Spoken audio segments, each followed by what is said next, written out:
students as free labor. One of the movies commissioned by the ASPCA in New York was called Sam.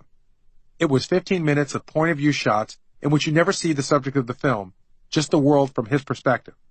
Here's Sam being abandoned on Fire Island. Here is Sam finding his way to the mainland. And here he is walking the streets looking for food. The way it's written, you think Sam was a boy.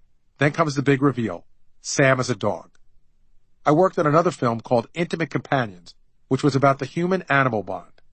We interviewed this tough truck driver who was a real fuck-you kind of guy, with the voice of someone who spent his life smoking cigarettes in the cab of his truck. Then we handed him his dog, a tiny toy poodle, and he started cooing in his gruff voice. "Baby, here, baby. How you doing?"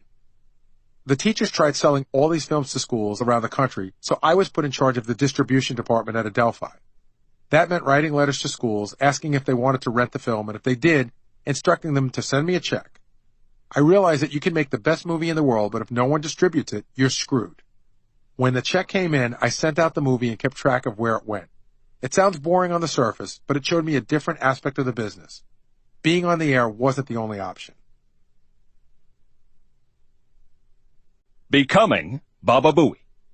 My Brother Stephen, 1991. Over Christmas of 1988, my roommate Greg and I decided to have a blowout of a party at my apartment on Amsterdam Avenue in Manhattan. The place was packed all night. I don't think the last person left until about 5 in the morning. I went to bed wasted, and when the phone rang around 9 the next morning, I was still pretty drunk. It was Anthony. Before I could yell at him for calling me so early, he said, "Listen, I have something to tell you." "What?" "Stephen has AIDS." Anthony knew a lot more about the way Stephen lived than I did. He had heard from mutual friends that Stephen liked to party a lot, and he worried about him. We all understood that AIDS existed and that it was decimating the gay population. A guy I worked with at WNBC told everyone he had AIDS at Halloween, and by Thanksgiving he was dead. In my heart, I knew Stephen was at risk, but like everyone else, I was in complete denial. It certainly didn't cross my parents' minds. That's not how it was with Anthony, though. He's too smart. Anthony harped on Stephen to get tested every month and call him with the results. It started to feel like a game of Russian roulette. Anthony would beg Stephen to get tested, then he'd wait for Stephen's call. When Anthony heard he was negative, he would breathe easy for a few weeks, then he'd wait for the call again the next month. This went on for several years. I had no idea, until I got that call. There was no preamble. Anthony didn't tell me to take a seat or that he had bad news. It was just, Stephen has AIDS. So matter of fact. When Stephen called him to deliver the same news, there was nothing ceremonial about it. Stephen just said, "I'm positive." I was stunned. I couldn't speak. The conversation didn't last more than a minute after he told me. I just hung up and spent the next several hours trying to absorb the news. I didn't know if I should call Stephen. Instead, I called Anthony back and tried to talk through the shock. "I don't understand," I said. "He looks healthy. How could he possibly be sick?" Anthony and I didn't really know what to do with the information or even how to process it. And worse, we were sad for our parents who had no idea. When Stephen told Anthony he was sick, Anthony's first response was, "You have to tell Mom and Dad," but Stephen couldn't do it.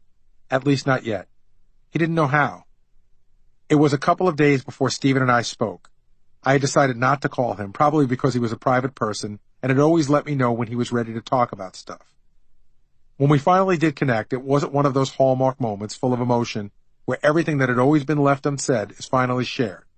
He never actually told me he was sick. He just said, "You speak to Anthony?" "Yes," I said. "Did he tell you?" "Yes." I didn't want to say any more than was necessary. "Then I need your advice," he said. "How should I tell Mom and Dad?" The first thing that came out of my mouth was, "I don't think you should. I don't think you should tell them until you have absolutely no choice." To this day, when I tell that story, some people jump all over me. They think I was wrong and that my parents had a right to know their son was dying. But my reasoning was that there was nothing they could do. Stephen didn't look sick. He wasn't showing any symptoms. He was living life. Their only option was to freak out and worry. That would not make Stephen better. It would only make them more miserable. Why should they have an extra year of that kind of pain? Their son had been given a death sentence, but they didn't need to spend the rest of his life thinking about when he was going to die. I also worried about how my mom would take it. She was fragile when life was going well.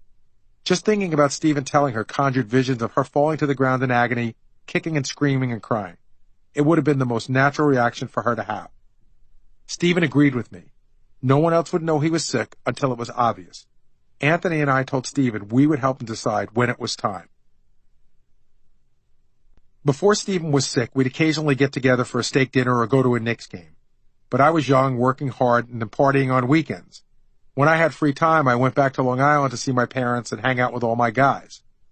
Stephen was driving a cab on the overnight shift from 4 p.m. to 4 a.m. We were just living two very different lives. But after I learned he had AIDS, I made an effort to see him regularly. That turned out to be pretty weird.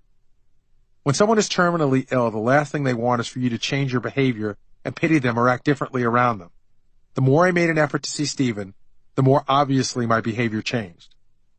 I tried not to ask him how he was feeling. He didn't talk about it much either, other than to tell me he was going to different doctors and trying different things. One had him on an all-vegetable diet for a while. But in those early days, even doctors weren't sure how to make people better. They were trying solutions and tonics and cocktails. When my grandmother was dying of cancer in the 50s, she paid a lot of money to a doctor who put her on an all-steamed vegetable diet. People get desperate for miracles. The first year, Stephen didn't look any different. He had always been trim and athletic-looking, and he still maintained his weight. I wanted so badly to believe he had figured out a way to beat the disease. If he avoided talking about how he felt, it was because he was feeling fine. If I checked him out and he didn't look any worse, maybe he'd been cured. The whole year went by like that. I guess I was in denial. Soon enough, I became painfully aware of reality. Over Christmas of 1989, we were all at my parents' house in Long Island. I broke out my video camera and was getting shots of the whole family doing their thing. At one point, I went over to Stephen and started interviewing him. I knew I was doing it because he was going to die, and I wanted to remember him, what he looked like, and what he sounded like. I wanted to be able to see him 20 years from now, so that when I told my kids about their Uncle Stephen, they'd know who I was talking about. He knew why I was videotaping him, which is why he told me to get the camera out of his face. That spring, though, we could see the disease was progressing.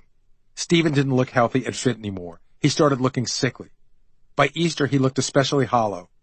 I wasn't sure if my parents noticed. They didn't mention anything. But Anthony and I both told Stephen it was time to tell them. A week went by and he didn't do it. Another went by. He still hadn't done it.